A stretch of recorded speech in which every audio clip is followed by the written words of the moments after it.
Welcome to Earth, a Love Story. I'm your host, Robin Lassiter, and I am coming on today with really sad news.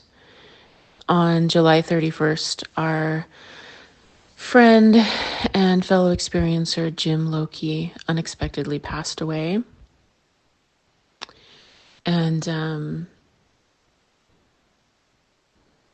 yeah,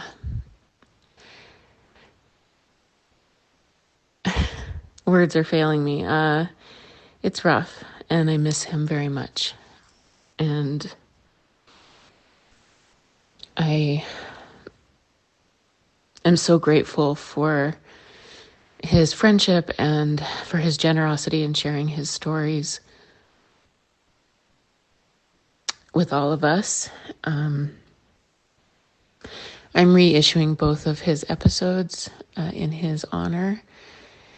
So please be with his voice, send him love, send his family love, and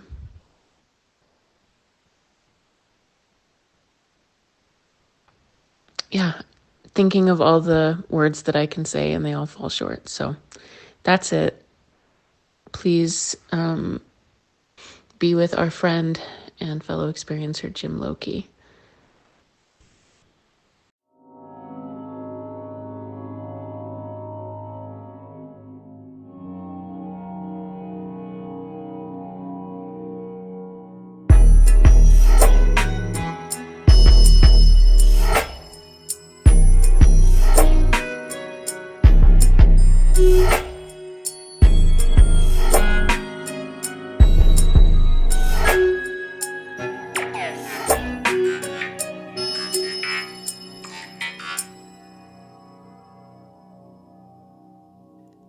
Welcome to Earth, a Love Story. I'm your host, Robin Lassiter. If you're new here, you can start with the first episode, Preface, and listen to me read you my entire book, also titled Earth, a Love Story, which will be published this summer. After I finished reading the book, I decided to shift the podcast to conversations with wild and weird artists, experiencers, addicts in recovery or not, and other fringe folk that make up the endlessly diverse tapestry of gorgeous humanity expressing itself on this planet. If you've enjoyed this podcast and would like to support my work, please leave a rating and review on Apple and Spotify. Today we have another experiencer episode. Jim joins us to share his story as a lifelong experiencer of various paranormal phenomena who only recently started to work through his experiences. Jim shares with us not only what he's been through, but how his life has changed and what he's done in response to these events that don't fit into consensus reality. Jim is warm and funny and grounded, and I very much enjoyed our conversation together. I hope you do too.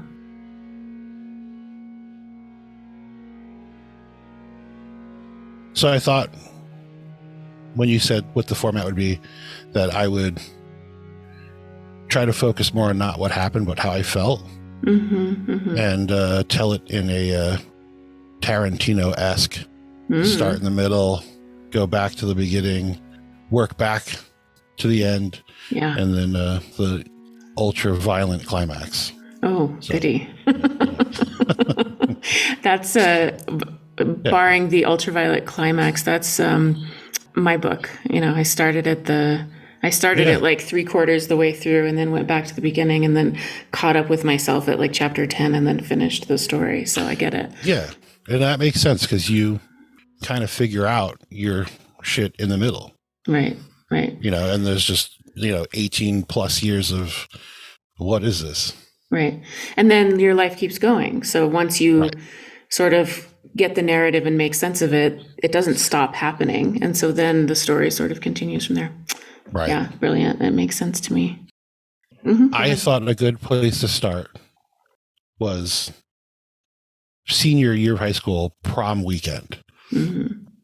Like that's a pretty massive moment in most suburban kids' lives, right? So I had a friend group. There's about, a dozen or so kids. And we went to the prom. We kind of split up and did after prom activities. I went to a beach house. Some kids went to a lake house. Some kids, I don't know what they did. But Sunday night, everybody was filtering back to our hometown. And it was revealed that within our friend group, there had been a love triangle. And it was exposed and it blew apart our friend group. I was about a month removed from it being a love square. So I had a new girlfriend and I felt like it didn't really affect me, but it did. Especially I was concerned for my other friend that was affected. So out of those dozen kids, we all kind of blew apart and landed in factions. That Sunday night, I met up with two friends, but really just one at first. And we were kind of just, if I'm going to stay true to the Tarantino thing, I drove my car over to a park. It's a Mustang. I had the radio on. So it was the year 2000, right? So that puts you in a time.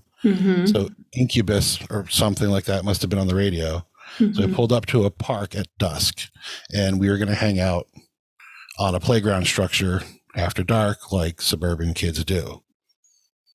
Her and I were friends, but to that point we weren't very tight. Like we didn't know like each other's really deep secrets, And talking about this, she was looking to see if I was okay.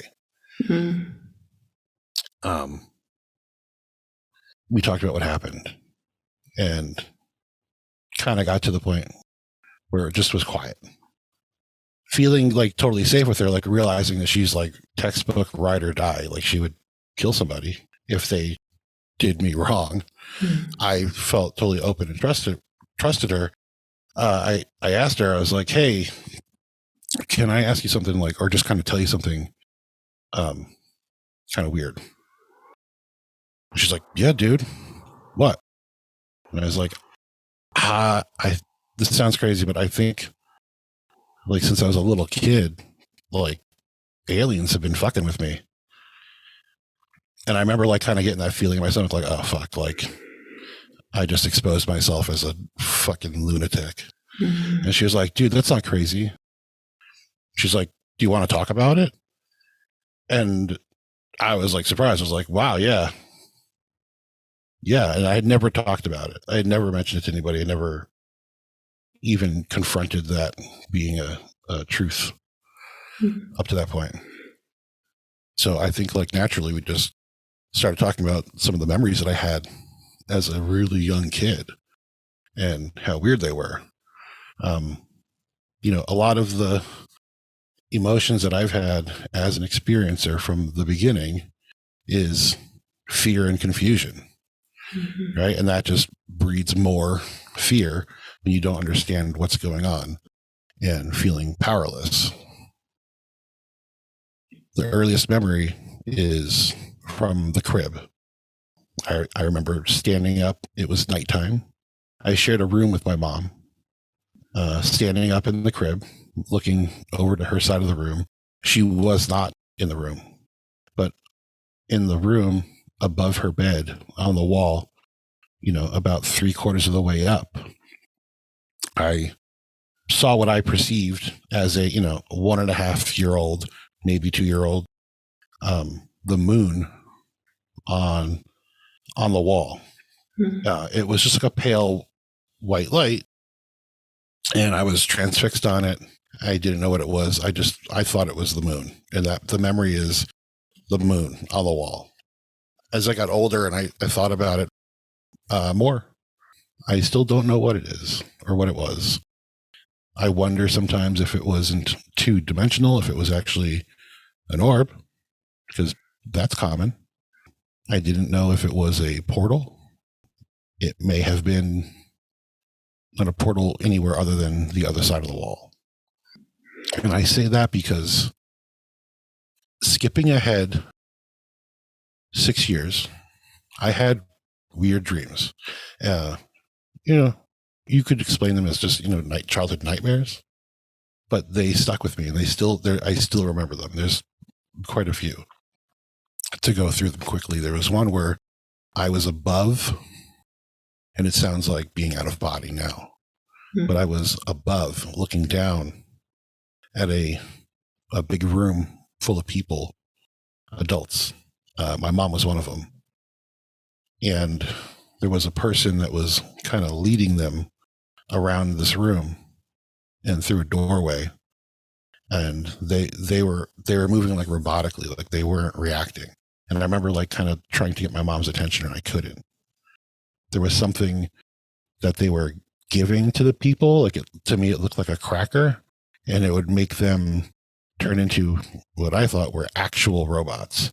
And the nightmare part is that I was really upset that my mom was going to be turned into an actual robot. Take that as just a weird dream. I know little kids that are 4 years old are aware of robots. That's how they would perceive somebody acting robotically. I don't know if that was really a paranormal dream. I don't know if it was just a weird dream, but it stuck with me still to this day. I can remember it vividly. Other ones just being chased by tall monsters, figureless shadow, wide shoulders, the shape of a head on wide shoulders. Weird. I don't know what to think of those. But we've moved through 6 years or so till the point where I'm 7, and I lived with my mom and my grandparents at the time. My grandparents watched TV. It was the premiere of Unsolved Mysteries. It featured the Roswell story. I haven't gone back and watched it, but I'm sure there must have been some representation or some rendering of grays. When I saw that, I snapped and was immediately fearful and told my grandmother that I was scared. That is scary. It was abnormal. As a child of the 80s, kids' movies were slasher movies. Everybody had an older sibling or a cousin that showed them Chucky and I remember being afraid of Chucky and Freddy Krueger, but not for long. Got over it. I realized Chucky's not going to come get me, whatever. This, though, it never went away. That night, she told me they're fake. The Air Force said they were crash test dummies. They weren't real. Aliens aren't real. You need to take a shower and get ready for bed. I refused to take a shower because what I said was, they're going to pull me through the wall. They're going to grab me and take me through the wall. I don't know where that came from. I don't know what memory I had. I don't know if there's anything in movies that represented that. I don't know. I just know that that's where that fear immediately was triggered. I remember vividly being in the bathroom taking a shower, and in the shower stall, it's so claustrophobic. I had like nowhere to run, no way to get away from it. I made her stay up with me as I tried to go to sleep.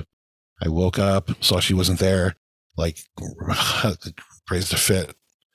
And that pattern of me not being able to go to sleep continued until I was about 13 years old. And I found ways to cope, and I got a TV in my room, and I could leave infomercials on and keep myself up. It was just a way to cope. Every night since, it goes through my mind, at least once, that something can happen. I'm powerless against it. As a kid, I'd lay in bed and slow my breathing, hide under the blankets, and not breathe because I thought they could see me or sense me if I was breathing. Around teenage years, I started having dreams. And I knew that they meaning like the phenomenon grays, I don't know. But I had the feeling that they were showing me something, that they were trying to show me something. It was mechanical. It was 3D representations of some type of schematic or machine.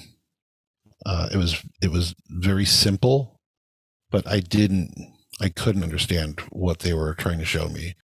there was a model of 3 balls orbiting one another, and the pair that were off to the side kind of influenced the one that was in the middle. And to me, there was something about a force and a way to control it. And I thought, is this like the principle behind how UFO works? I didn't know what it meant. Mm-hmm. I tried to explain that to a physics teacher, and he was like, yeah, I don't know what you're talking about. And I just kind of left it there and thought I was just having crazy dreams.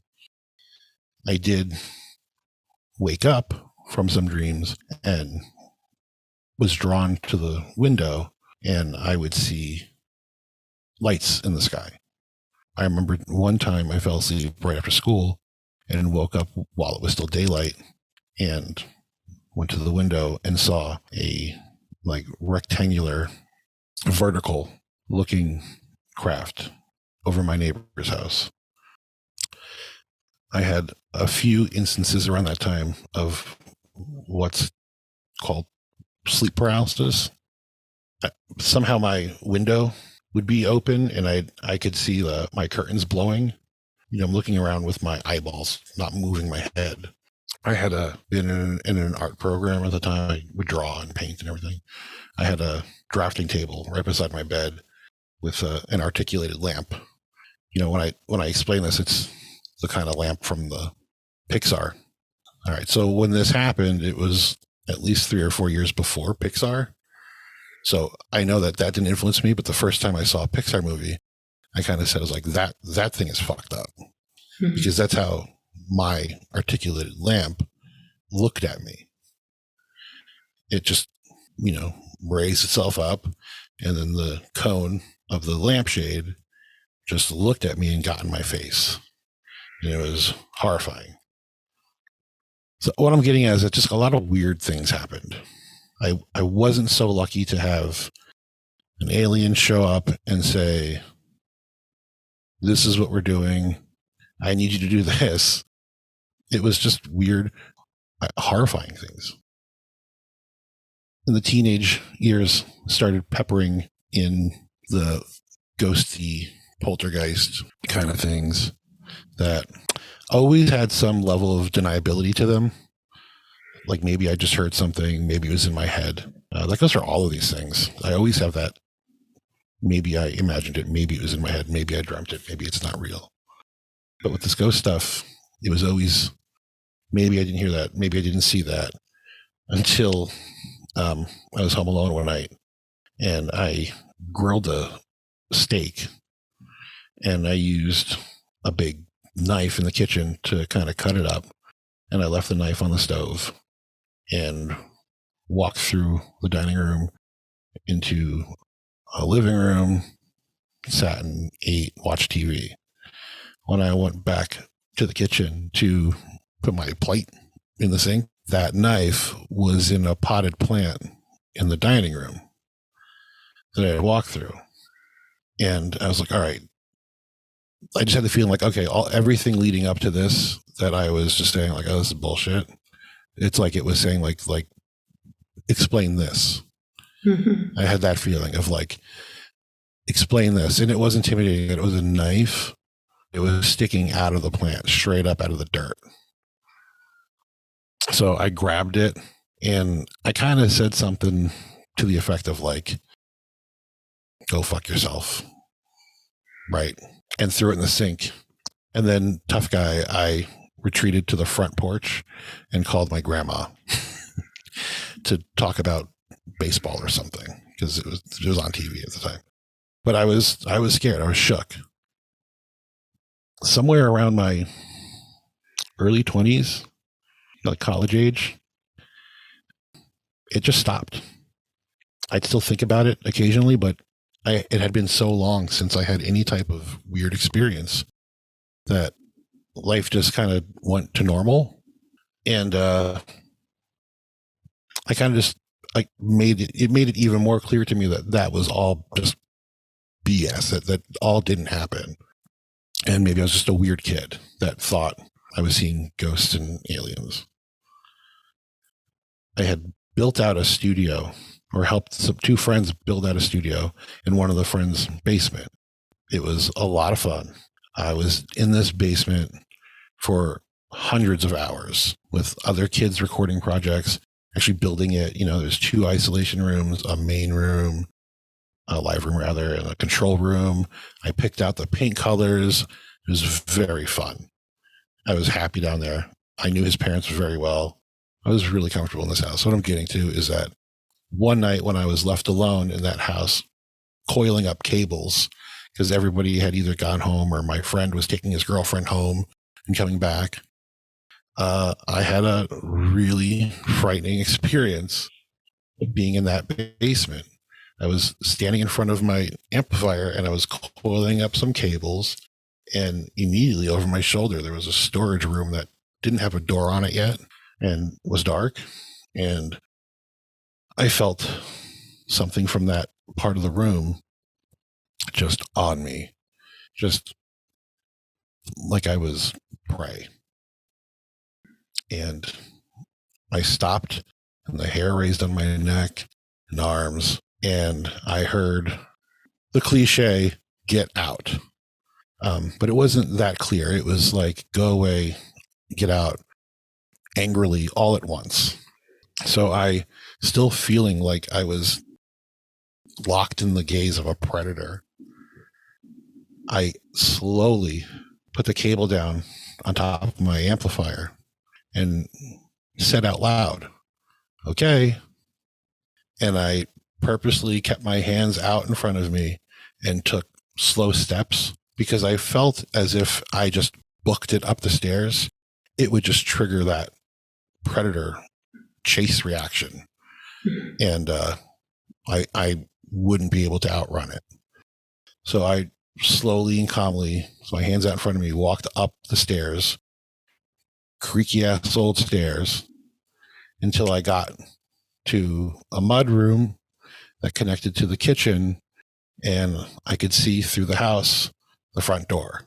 I was going towards the front door. I felt a little bit of relief being upstairs. My brain immediately is going, "Oh, that was nothing. That was another Jim, you just got creeped out." But then I saw their dog, and they had a big, mean, bully breed dog who was a sweetheart. But he was growling in the dining room at the floor.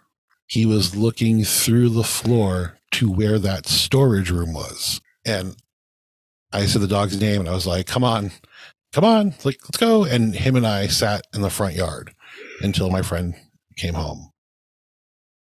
My friend came home at the same time as his parents, and they saw me in their front yard with their dog. And wouldn't you know it, they knew why. And, hey, that's why the house is for sale. Please don't say anything to anyone. So they already had this whole history of being around this presence, this entity, whatever the fuck it was. It didn't like anybody. And it made it clear, and I was totally receptive to it. And at that time, I was powerless against it. I had no type of protection. I had no idea that I could stand up to this thing.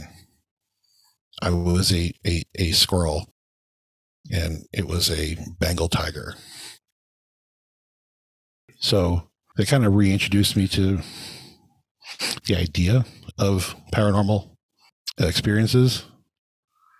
And it scared me, but nothing else happened immediately after. I moved a couple states away, and I think that thing followed me. And I started having some of the alien dreams again. There was a night where I was in bed, and that thing, I believe from that basement, was in my room above me.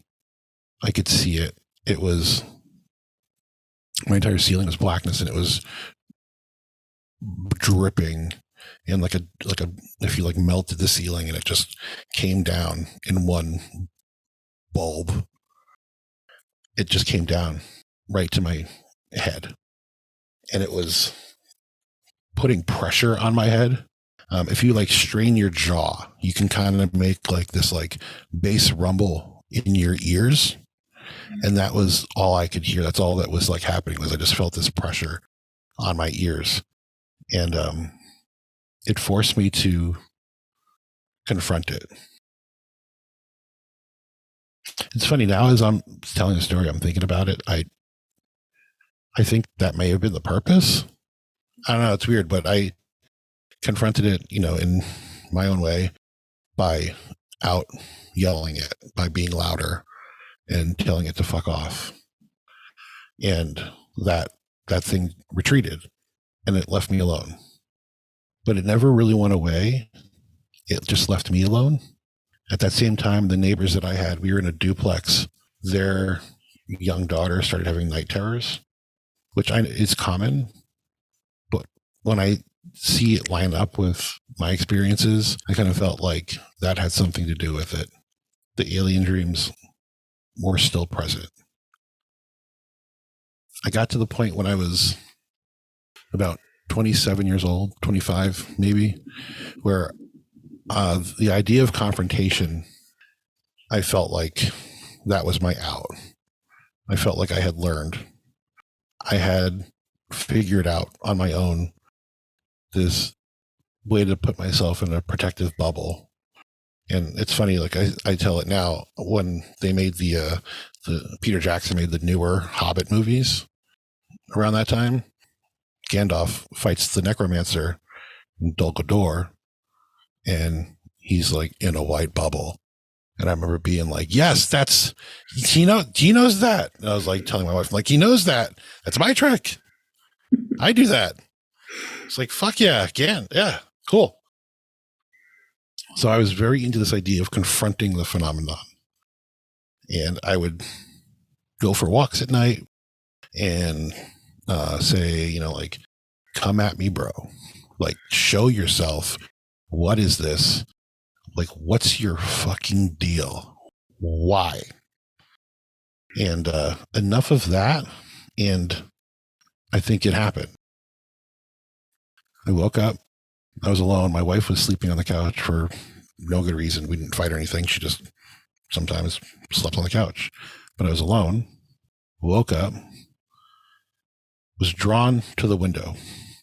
It was nighttime. I looked out the window, and a ball that looked like it was maybe softball size, maybe bigger. It was kind of hard to tell, but it was orange.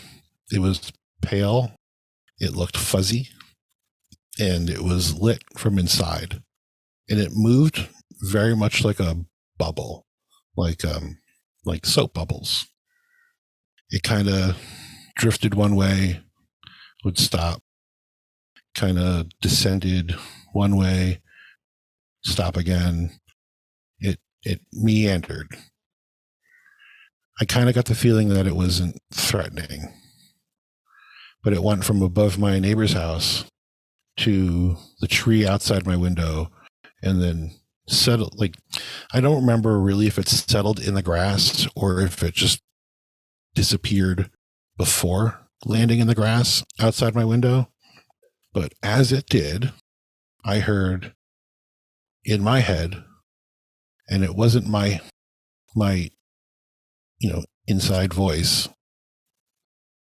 It was just a generic voice. And it said, turn around. And I was going to, and then it said, I don't know if it said it like, you're not going to like what you see, or if it reacted to my emotion and said, you're not going to like what you see.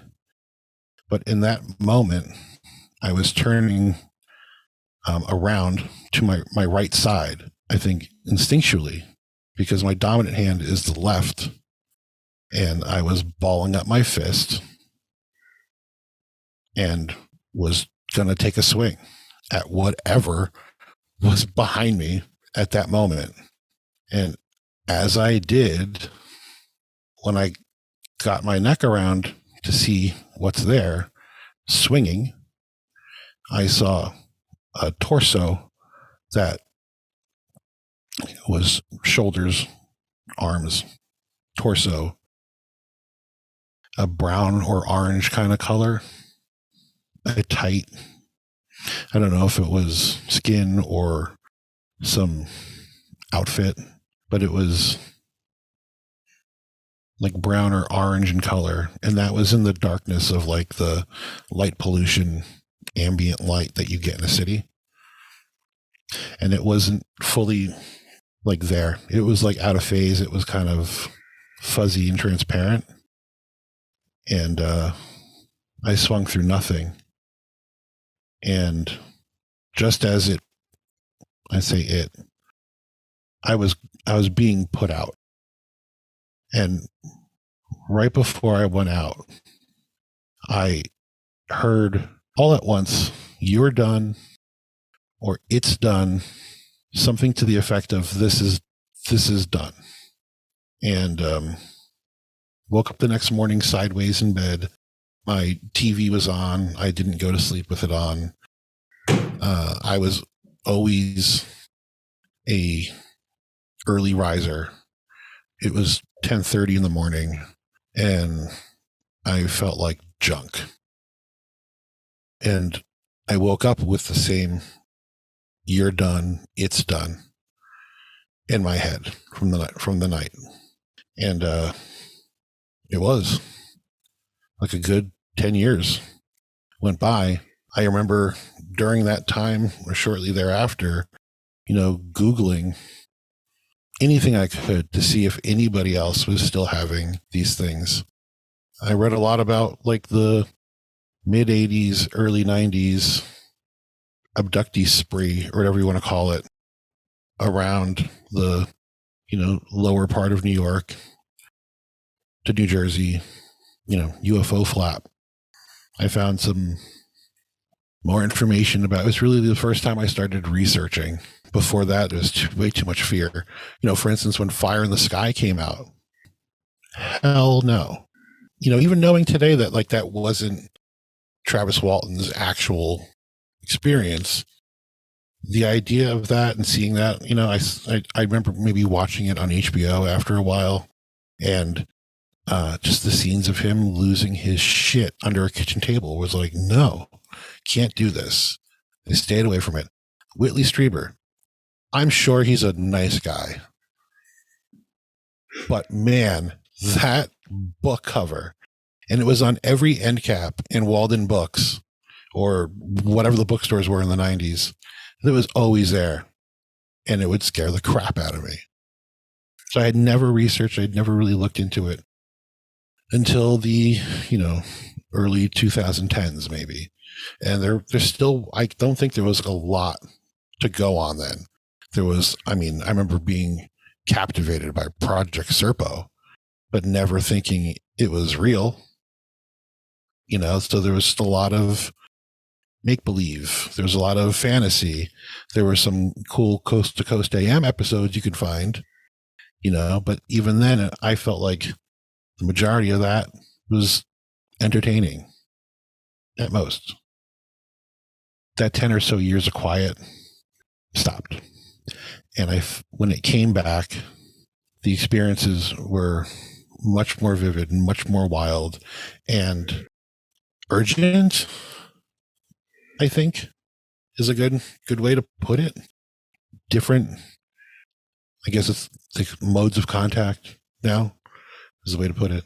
I had no knowledge of what out of body meant. I had no knowledge of what the astral realm is. I short of Doctor Strange comics, I didn't know what's going on. I started having dream-like experiences of being taken out of body, and they weren't in my face. They weren't always in my room, but they were somewhere, and it was like a game. It was like, find us. And I'd be pulled out of myself, and I would center over my backyard. I have a large backyard, and it's private. My backyard became a location for sleep just as much as my bed, it seemed. And I would see them, and I say them, the Greys, out on the border of the property or kind of just standing near a tree line, and there'd be two. And for some reason, I would think there was another one, and the task or game or my fear was that there is a third one and I have to find it, and I don't know where it is. I'd feel played with because I didn't know if they knew I was there. I would kind of position myself like off their like rear corner over the shoulders, and they would just be motionless. It's like not give me any cues. That happened a bunch of times. And I'd wake up not necessarily fearful anymore, but frustrated. I'd say frustration was the major emotion. You know, and this came at a time period in my life that was pretty okay. So I can't really say that there was any external forces kind of making me have, you know, what I would describe as a sleep problem. I'm always trying to rationalize. I'm always skeptical. I'm always trying to disprove what's going on. A close friend of mine is a medium, and we started talking about what she had been experiencing her whole life, but really started to pay attention to it and kind of stretch those muscles out in practice. And I told her my experiences, and she was like, yeah, dude, that's happening. Specifically some precognitive dreams that I was having that, you know, when they panned out, they panned out, and it's undeniable. And just for instance, one of my, you know, my parents died in my late 20s, and I had a dream that I was just hanging out with my dad. It was very much a day with my dad. It was just as impersonable and small talk and just driving around town, grunting and understanding each other. But he was showing me all the storm damage in my town, like from some thunderstorm or something, flood damage, and just kind of being like, oh, yeah, that sucks. Wow. Yeah. So whatever. And then 2 weeks later, Hurricane Sandy did exactly those things to my town. I've had a couple dreams where I'm in this place where there's people that are dead that I know, acquaintances from a long time ago. It's a community area. It's actually a cafeteria at a YMCA in the city. And somebody showed up there. They all said, hey, you know, this guy, I don't want to say their name, you know, but I knew who it was. It was a close friend's dad who I hadn't seen in 20 something years. And he's at the cafeteria at the YMCA. And 2 weeks later, I saw an announcement on Facebook that he had been dead, or he died, but he had been in a coma for 2 weeks. So it kind of makes me wonder, you know. And my friend, the medium, she was like, yeah, don't deny it. Like, you're picking up something. There's something there. There's something to it.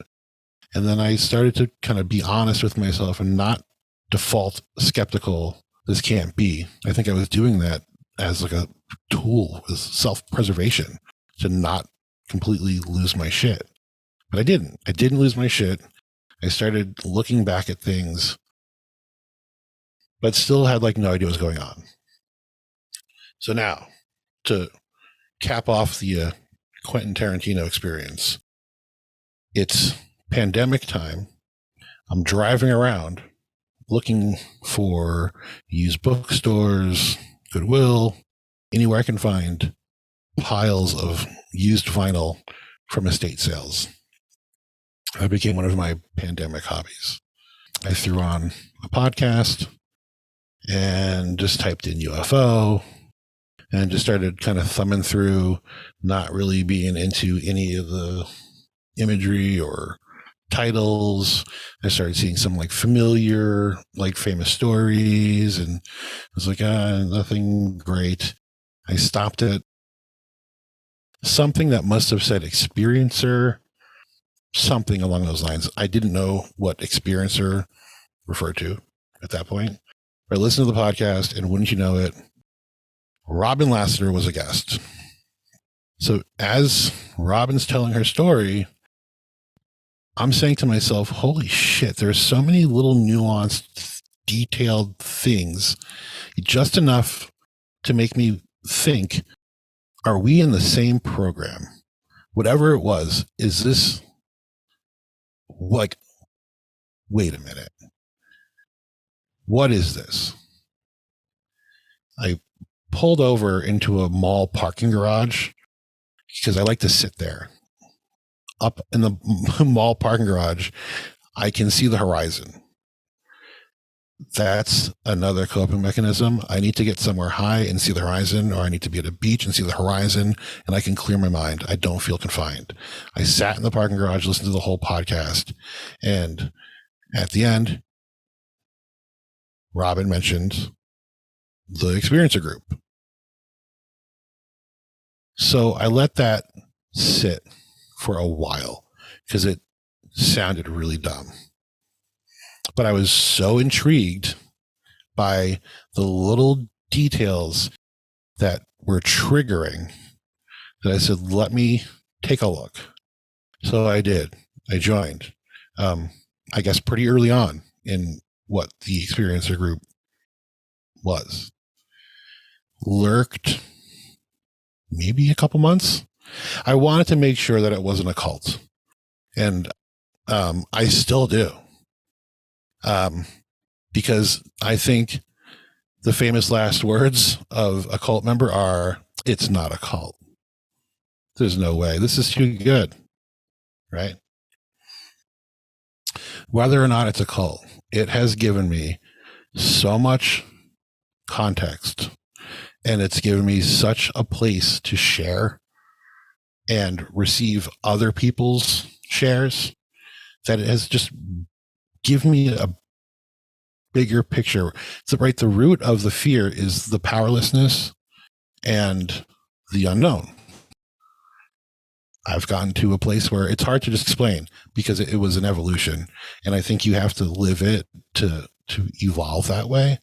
But where I am now, there's very little fear. There's still maybe some anger. There's maybe some frustration that you're not in total control.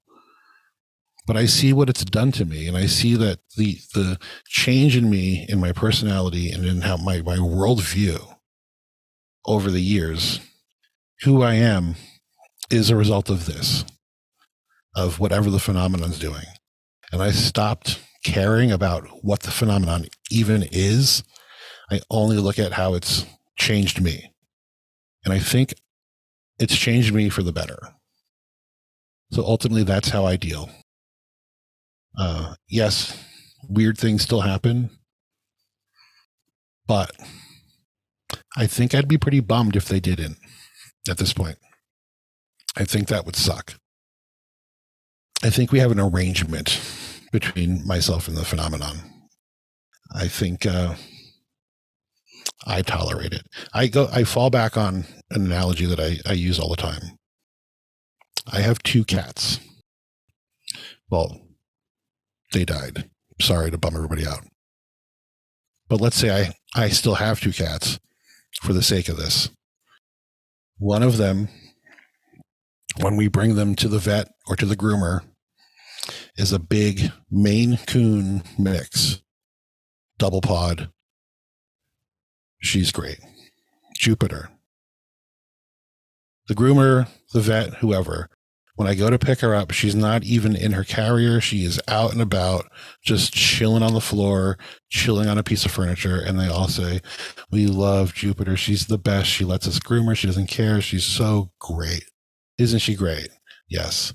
And then I notice their arms, and it's like, wow, what cat did that? Because they've got scratches everywhere. I'm like, oh yeah, her brother Mittens, not so much. He is not as much of a willing participant. He raises hell. So for the majority of my life, I was Mittens. I wasn't being hurt. I wasn't being held against my will for too long, however you want to equate it. I raised hell. I gave the vet a hard time, and I kind of wound up like Jupiter.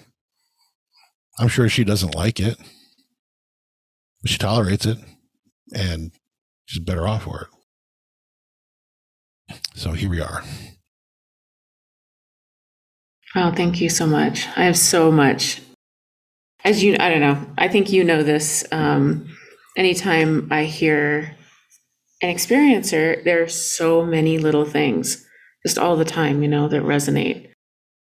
And I just got to say, I have to say real quick, yes. To that, when I heard the early episodes of your podcast, of your book, they were great. It was the perfect thing to drown out the news channel at the gym. I could listen to your podcast and just it would make a half-hour treadmill trip just vaporize. It was great. The second episode was like some lost writings of Tolkien that have been never released. Right? So like that was pretty bitchin'. I was into that. But then you got to a point where you're like I have a mission. And it was like this, I don't know if he's a teacher, guide kind of, right? Something along those lines. And I was like, well, yeah, here I am. You pointed me in this direction, inadvertently, I'm sure.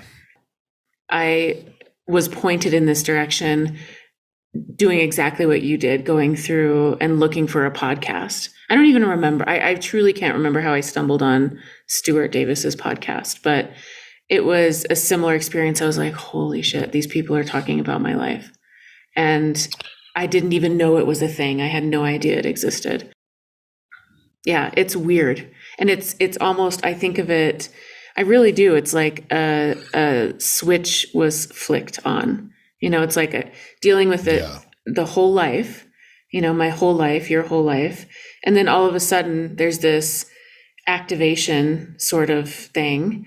And here we all are in this group, and suddenly there's context, and suddenly the fear that we've dealt with our entire lives has a framework. And I don't understand it, but that's part of how I conceptualize it. It's like time for this to happen now, Yeah, I think the frustrating and impossible thing is trying to understand it. What it is, who it is, why it is, all Yeah. All the W's. It's where it's led you. Right. And it's how you've changed.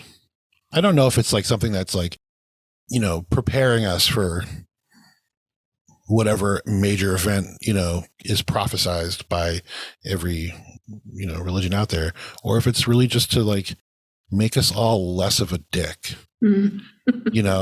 just the worst of humanity, just chill out on that. And it's incrementally that's what it's been chipping away at. Yeah. Yeah. How successful are you at pushing all the W's away? The Y, I forget the W, other W's. Yeah. Pretty good right now, but to think of it honestly, it's just because of the frustration of, they're not going to get anywhere with that. Right. Everything going on with the, what do they call it now? The UAPs. Yeah. Yeah. Or they changed it to UAP. Right. So it's interesting, and I'll keep paying attention, but it's at arm's length because I don't know if that's even what's going on with me. No, I don't know if I don't know if I've ever interacted with a Tic Tac. I just don't think so. Yeah. I don't know what that's about. Right. I mean, as you were talking, I was thinking about my experiences and how I never said the word alien or UFO or any of that until this switch was flipped on. I don't think. I'd have to really think about that. No, that's not true. I did call it alien school before that, but there was a long time where it was just like stuff happening, and now there is a cultural framework building for it. And I don't know quite how to feel about that. Like as soon as it's becoming like a system, I'm like, I don't know. 'Cause it's too slippery. Like the phenomenon is too slippery. I don't know that it can be contained in that. And, to that, like I definitely knew what an alien was. I knew what a gray, the representation of a gray was by, around the time I must have been 10, I'm sure. It's out there in imagery. Yeah. So I did associate. I did what was going on with me until I actually saw them, like to the point where I was like, that's what I'm seeing. But now you question if the phenomenon presents itself differently to different people in different ways. So there again, I just question it and I'm skeptical and I don't know. I don't know. Right. And that's to me is a hallmark of some sort of deep authenticity in this world, is being like, I don't know. Because I think, I could probably list every experiencer I know and they're all skeptics. I'm a skeptic. Like I second guessed myself. That's actually a huge part of my story, was like how many years I gaslit myself and how many years I said, you're crazy. This isn't true. Don't tell people about this. While also secretly harboring this real love for it, this real, like you said at one point, like, don't go away, but don't get too close. No. Right. Yeah. Well, that's why. So I recently had this desire to start a podcast, and in coming up with a title for it, I wanted to sum up me in short order. I wanted to come up with a title that was who I am. And I came up with The Clueless Experiencer, because that's just it. You boil it down and I have no idea what is going on. Yeah. I have no clue. I love it. But I've experienced it. Right. Yeah. And I love one of my favorite parts this is the first time I've heard your story in its entirety, but I've heard bits and pieces. And one of my favorite parts always is the go fuck yourself and the fuck you and get the fuck out of here. And I'll beat you with a hammer. Right. Like I'm going to take a swing. Yeah. I love it. Actually, I really do love it because it several times has reminded me that even though we're in this weird, liminal, ambiguous, we can't pin anything down, there is agency, and, facing that thing that came out of the ceiling and meeting it, which I can't, I've been in terror, and I know how hard it is to muster agency and like effort and resistance to that. It's one of the hardest things. One of the hardest things I've ever done is get up out of bed when I just want to be cowering and completely frozen, like override that, stand up, walk around the room and be like setting boundaries. It's so hard. Yeah, totally. Yeah.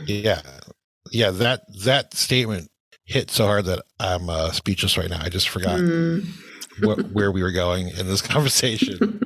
But that 100%. Yeah. I mean, I haven't been kind of creeped out in a while, but your story, I did get just like maybe 2 hairs stood up on the back of my neck, but there was a couple. Yeah. How did you feel about, like, one of my questions, and it's a really tender aspect of this for me, but hearing, and who knows, right? Like, we don't know if it's a 1-to-1 or not, but hearing about the neighbor's daughter getting night terrors and thinking about kind of the hitchhiker effect and the people in our lives that we love that may be affected by these things. What are your thoughts about that? Have you had to deal with that other than that instance? You know what? It's not so bold. I'm not so strong. I'm, it's happened to my stepdaughter as well. When I hear my neighbor's kid crying, I just tell myself, like, pediatricians say that between the ages of 2 and 4, it's very common to have night terrors, you know? Yeah. But when my daughter was between the ages of 2 and 4, she came into our room one morning and very matter-of-factly declared, "I want you to throw away my lamp." And we're like, "Why now? Like, you want a Hannah Montana lamp? What? A princess lamp? What do you want?" Yeah. She's like, "My lamp looked at me last night and I don't like it and I want you to get rid of it." When she said that, my stomach dropped because I had a lamp experience myself. Right. And I just said, "Oh no, they're fucking with her." Yeah.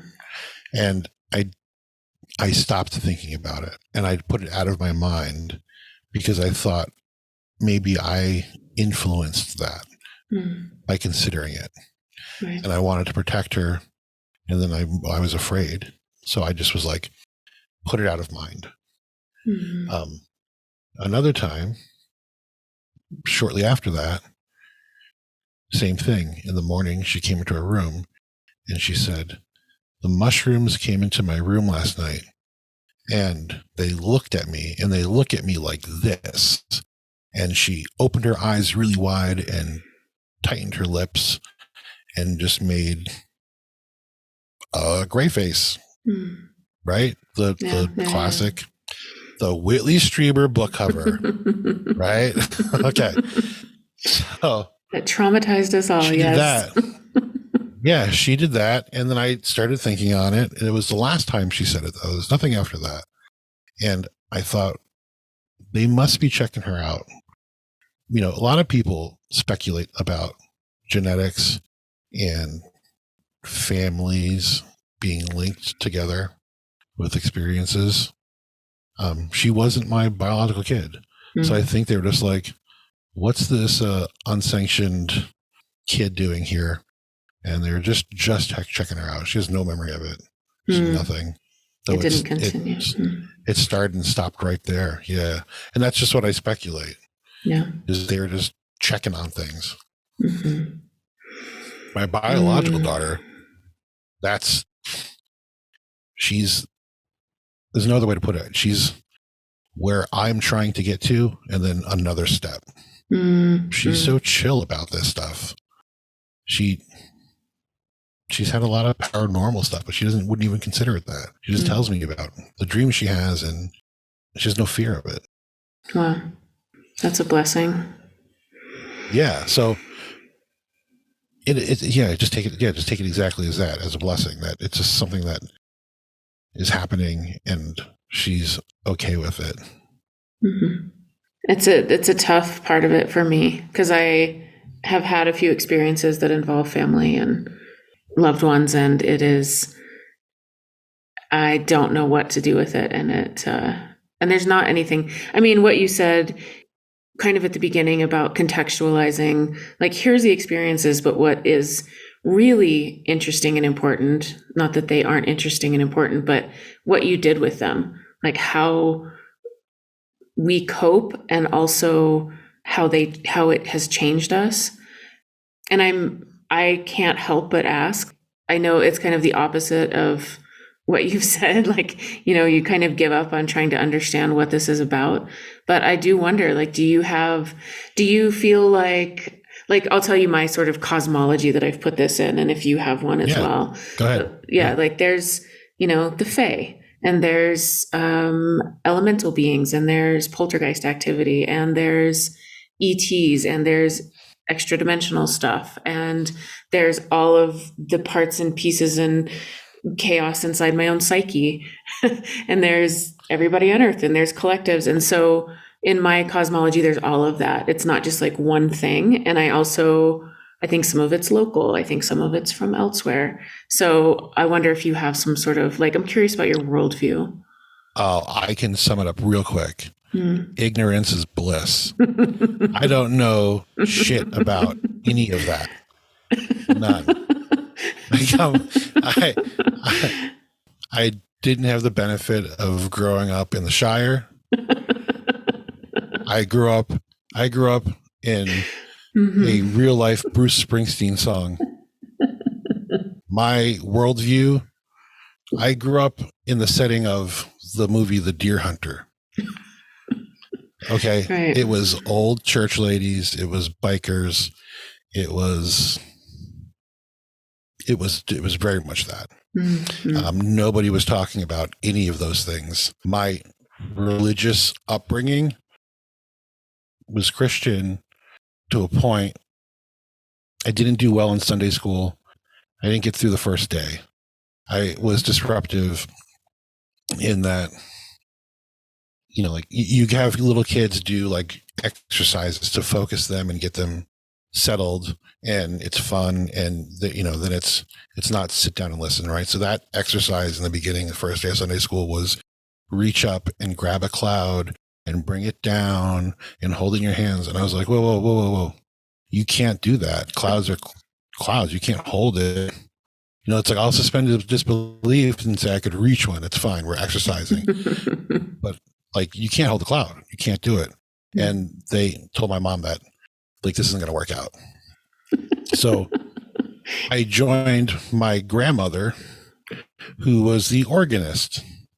Mm-hmm. So I'd go with her and I'd sit up in the loft above and behind the church.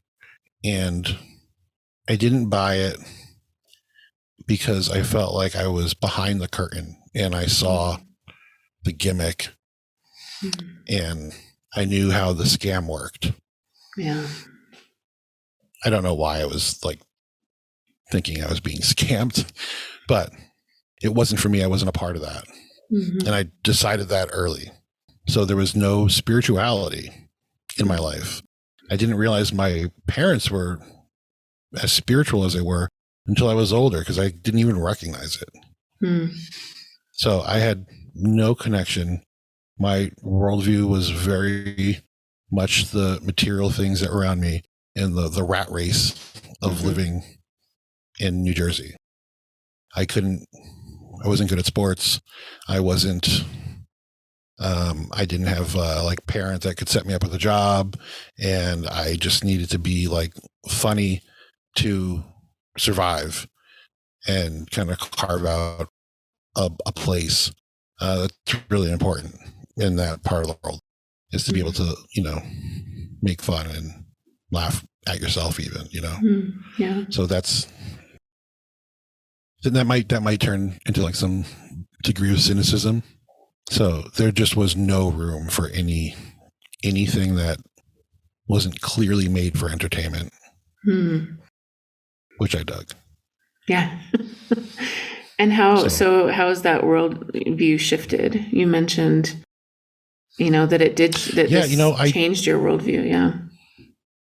So it changed in that I actually listen to people and don't just write them off. To be honest, like your story would be harder for me to take seriously or grasp or even roll around in my head 10 years ago. Mm-hmm. Mm-hmm. Yeah. Nowadays, listen, I, get practice listening to people talk in the group, and the ground rules as they are, helps with that. Mm-hmm. This is what people are experiencing. This is how they're seeing things. It's just information. To me, it's just ones and zeros, and take them in. Take them in, remember them, reference them. It all subconsciously adds up. And that's just by being open to it. Mm-hmm. I don't have to start following somebody. I don't need to believe them. That's not the point. Right. That coupled with, I was raised in a conservative family. I turned 40 this year, and more conservative goes. And as a guy living in America, that's not typical. Mm-hmm, mm-hmm. That's a different kind of influence. And then it might be a little cliche to say, but like, I cannot kill an ant, step on a fly, kill a spider. I rescue them. And I relocate them. I throw away my neighbor's rat traps, throw away the little like rat poison boxes, like it really bothers me. I had the neighborhood kids checking on have-a-heart traps that my other neighbor has in his backyard for red squirrels for what reason, I don't know. But he would, drown them. And I had the kids like check regularly in the summer and let me know if he caught any.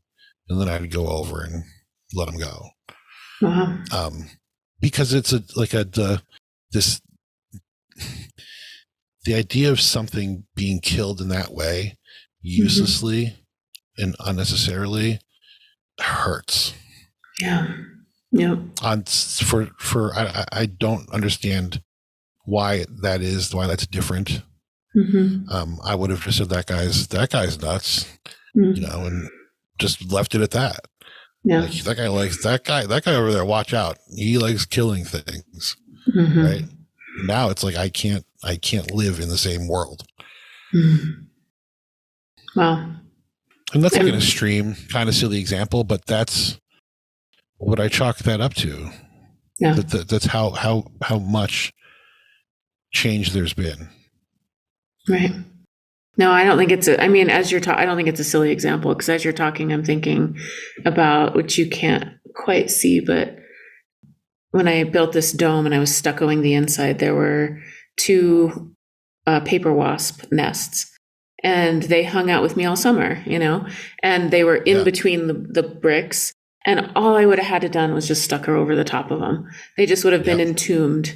And instead, I have a hole in my ceiling because I couldn't bear to do it. I just couldn't bear to do it. So they just wintered over with me, and they slowly, I don't know if it was better that they were trapped in the house with me. They kind of have slowly died off. The last one just died, but its body is on my altar. Wow. Sitting on Padmasambhava's lap. Like, I get it. I hear you. I don't know what it is, but yeah. And insects. Mad respect for that. Yeah. But you shared a space. You guys shared a physical space for months. And they didn't bother you. Nope. Right. They're very they docile. Didn't bother you. No. In fact, they would come and, I don't know. I guess nothing sounds crazy at this point, but they would come and ask for water and for honey, and, and I would put it out for them. And I have a deep relationship. In the next year or 2, I intend to install one of those indoor beehives, that is like inside, and there's a little hole where they can, right above my bed. Tubes that go in and out. Yeah. Like right behind my bed, so I can just be with the humming. So I had a yellow jacket colony in my wall. Wow. And at night in the summer, it's still hot. Yeah. And they do their air conditioning thing. Their natural AC is them just buzzing away.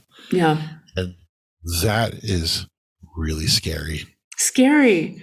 It's scary because they're just on the other side of a depleted piece of drywall that is like paper thin at that point. Yeah. So funny story. And I had to get them out of the house because they were swarming. Yeah. And they'll go after you. Yellow jackets are different than little paper wasps. Like they'll go after you. Yes. Oh God, this is such a bad story.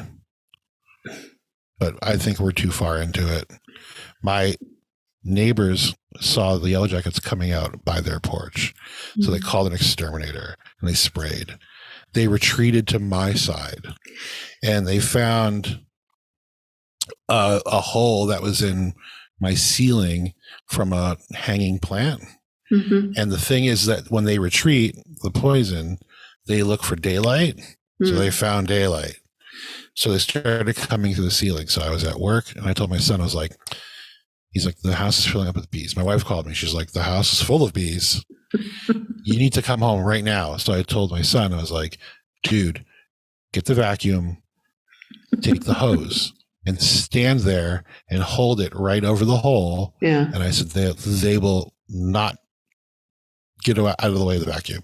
And I said, and open the doors and anything in the house will screw and will go outside. Yeah. He learned that they deplete drywall. If they build a nest and it touches drywall, it will just turn to paper. He put the tube up to the hole and it went through the ceiling.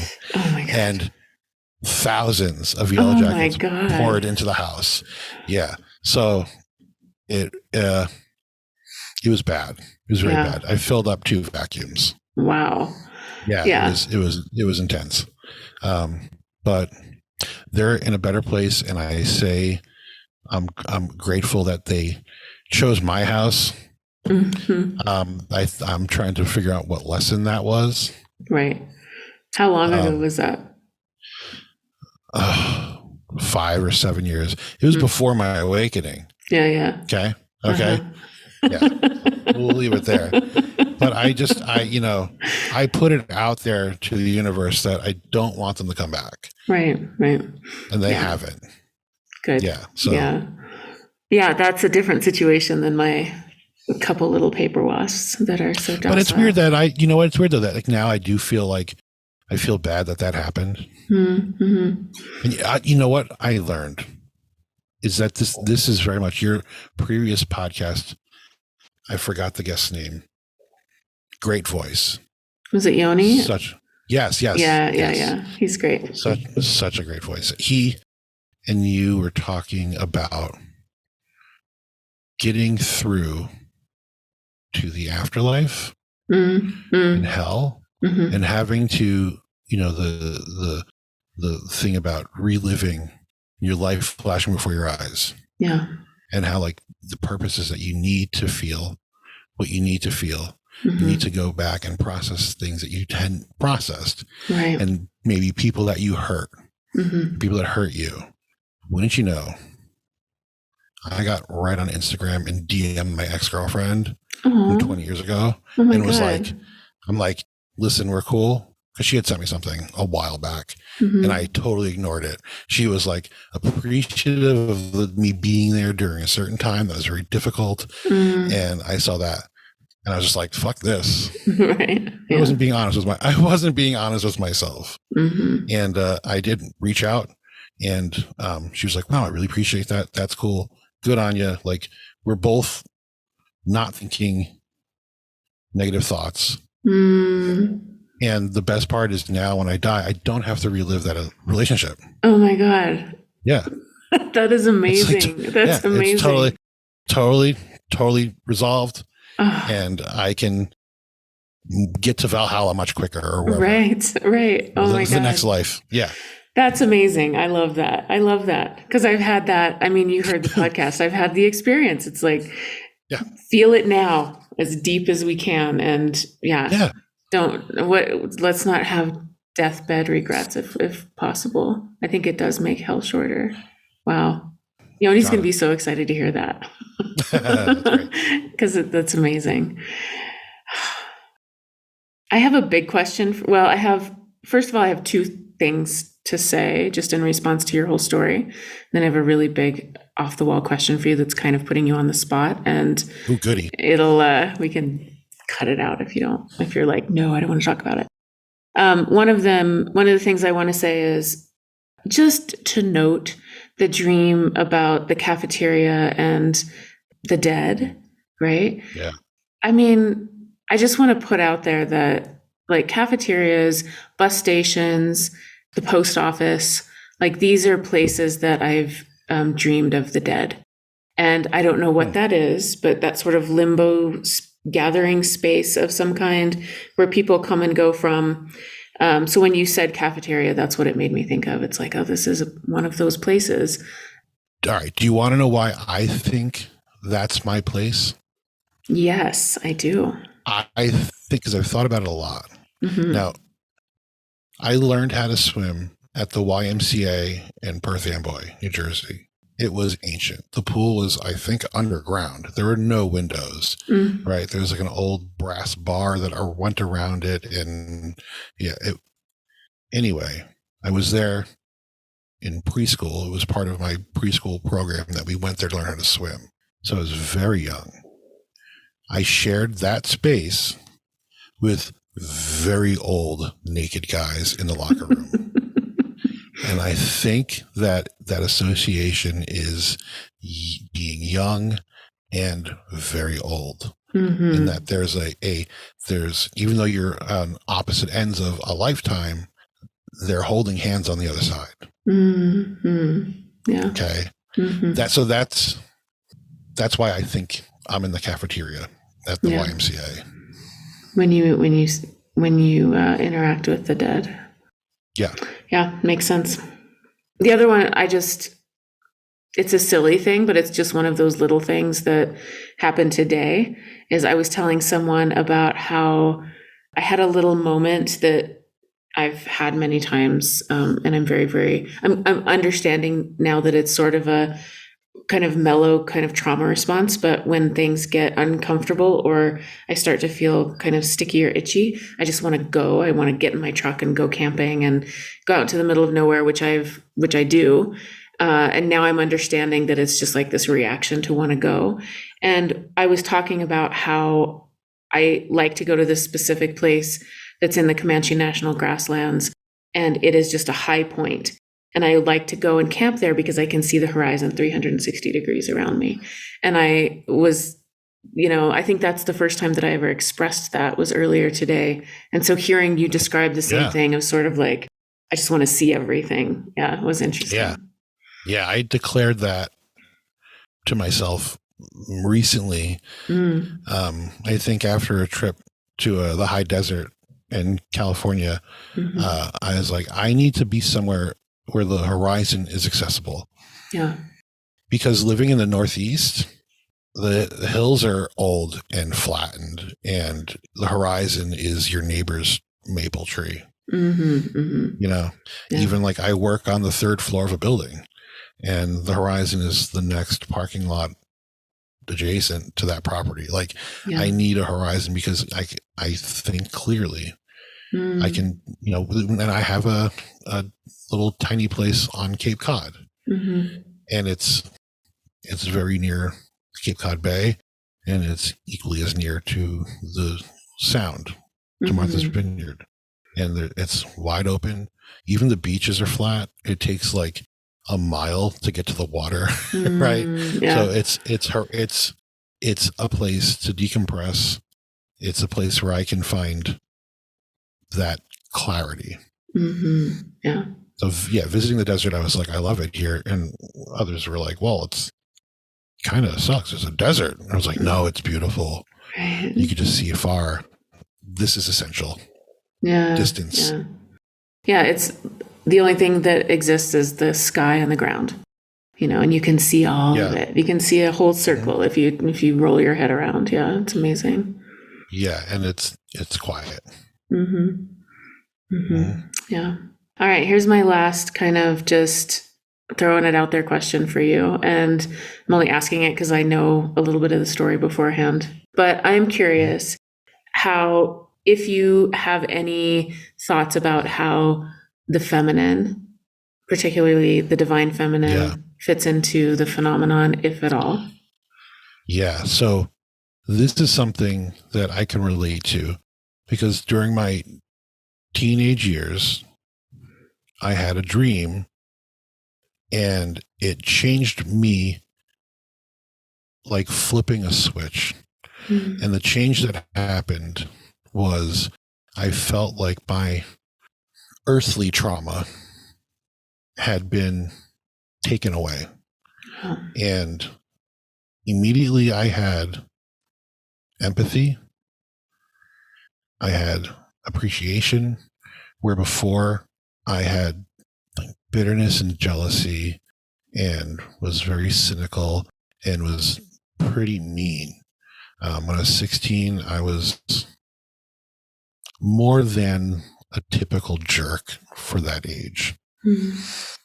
I really carried like hate in my heart for where I was and having to sit in the school and classroom with people that were morons and feeling trapped and not caring about these people. It was immediately different. My friends noticed in the cafeteria that I was different, and they're like, why are you acting this way? And I was like, I just had this dream. I just had this dream and I just feel better. And isn't it great? Isn't this great? Mm-hmm. And they're like, explain the dream. So I said, okay, sure. You're going to think it's silly. So it was in my hometown. There is a pond/lake. It's not very big, but you can go fishing there and catch some catfish. And it took about 15 minutes to walk around. In the dream, there was an island and there was a house connected by a bridge. The house, okay, rewind a little bit. I was an angry 16-year-old metalhead. And the more aggressive and the more complex the music, the more progressive the music, the better. Because that made me feel. I could relate to it. Whether it was a monotonous, heavy riff or beat, that was my place of zen. I found calmness in that. And then the subject matter was always something gnarly, right? So I appreciated the lyrical component of it. My girlfriend at the time was super into Tori Amos. So naturally, I called her Turdy Anus. And anytime she wanted to listen to it, I reminded her of that and was like, that's bullshit. Never gave it a chance. I borrowed, I don't know why, I don't know what made me do it, but I borrowed the CD of hers, Little Earthquakes, and I listened to it one night, probably because I thought it was chill music and I wanted to chill out. So I listened to it on headphones, laying in bed in a dark room, and my mind was blown that her chord choices and progressions were really unique. Her voice was intriguing, and I thought the subject matter was metal as fuck. It was so dark and so unnerving and made me feel like I didn't belong in the same room. It made me uncomfortable. So it was great. I listened to it twice around. And I was like, okay, I get it. Like, this is like feminine metal. That's what's happening here with just a piano. Like, wow, my mind was blown. So I had this ultimate respect for her. Here's the dream. There's an island. There's a house on it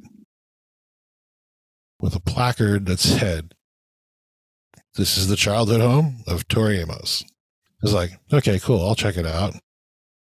Walked in. There's nobody else there. Walked in. It's a classic colonial. Your entrance, your stairway straight up to the second floor, a room to the left, a room to the right, a hallway, back to a kitchen or bathroom, something like that. So I started up the stairs, and as I got to the top of the stairs, to my right was one of the bedrooms on the second floor.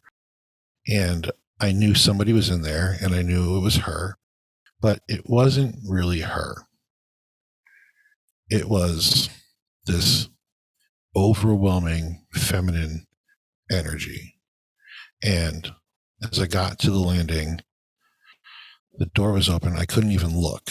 I couldn't set eyes in the room. I fell to the floor and just started weeping. I was just overwhelmed. I wasn't afraid, it wasn't oh my God, it's BTS. I'm crying, right? It was just overwhelming emotion. And I hid behind an open door, against the wall. And there was lipstick on the floor, and it was green shag carpeting. And I wrote out the word fromage in the carpet. And I heard a voice from inside the room say pleasantly cheese. And I was put at ease. And I stood up and I walked into the room, and she was there. But again, it wasn't really her. It just kind of the representation. It was, fiery hair and form. And that's it. That's all I recall. And then I woke up and I was different, and I kind of laughed about it. My friends kind of laughed about it. It's like, oh, Jim just had this like psychotic break, but look, he's a nice guy now. Like, like, all right, cool. It wasn't until very recently this year I was listening to Chris Bledsoe's son's podcast, and it was an episode about a regression that he had done, and he's taken to this divine presence. And, I didn't go to Egypt. I didn't see Hathor, this goddess, and all that. So, but the removal of trauma, he specifically said, and the feeling of being overwhelmed by this like love and emotion was very much the same. And I said to myself, I was like, wow, is that what that was?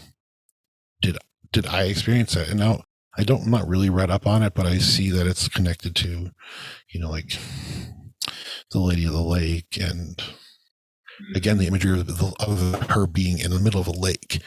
Like, it's like, if I wasn't so bad at school, I might have picked up on that detail. It's like they were trying to make a point, and I was just like, that album was great.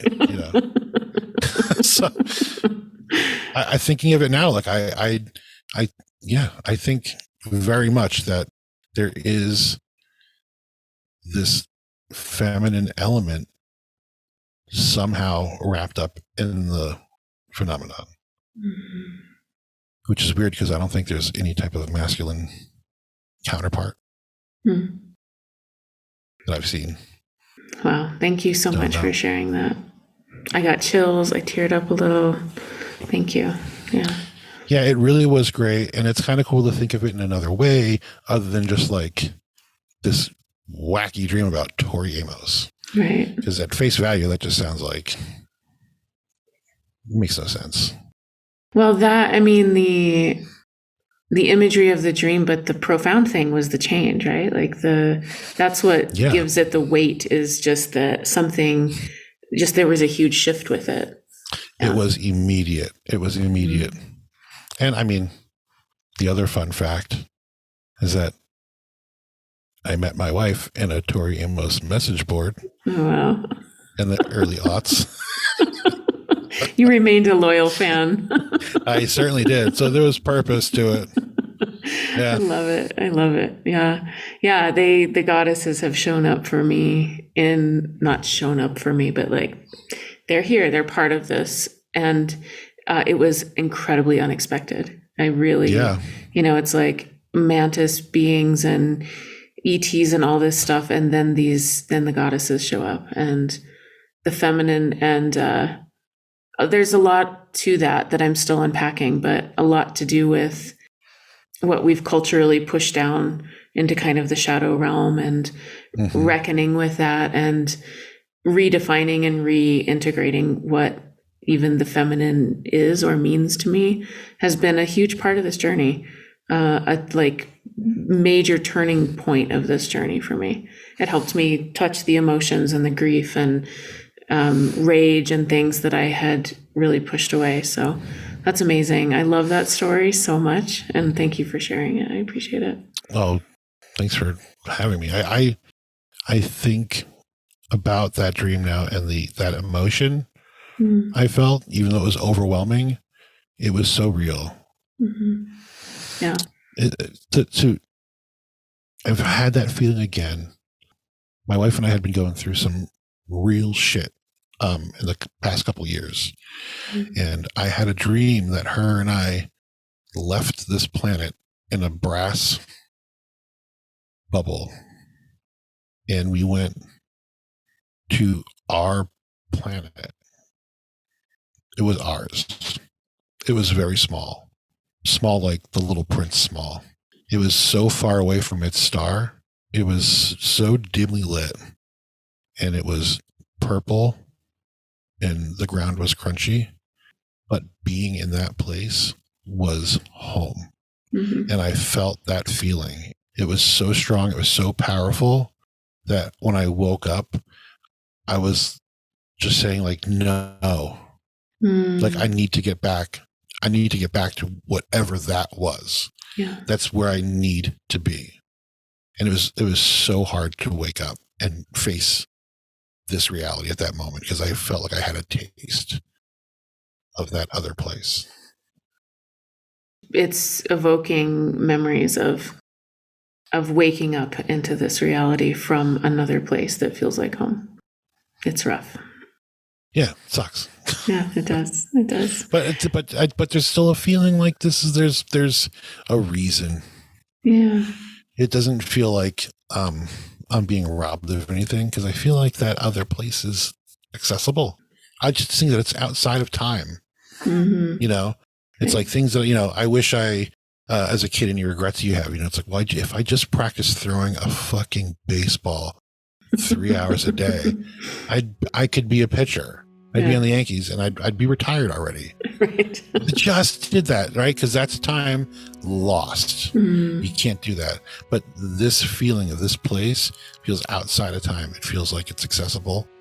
And whether it's when you die or what, I don't know. Just even, I don't know, maybe I'll figure it out tomorrow. Right. But it feels like it's right there.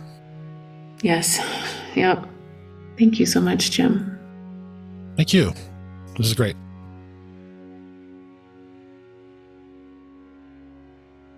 For more information about Jim's podcast, The Clueless Experiencer, or to connect with him directly on Twitter, check the show notes. Our musical soundscapes are by Morgan Jenks.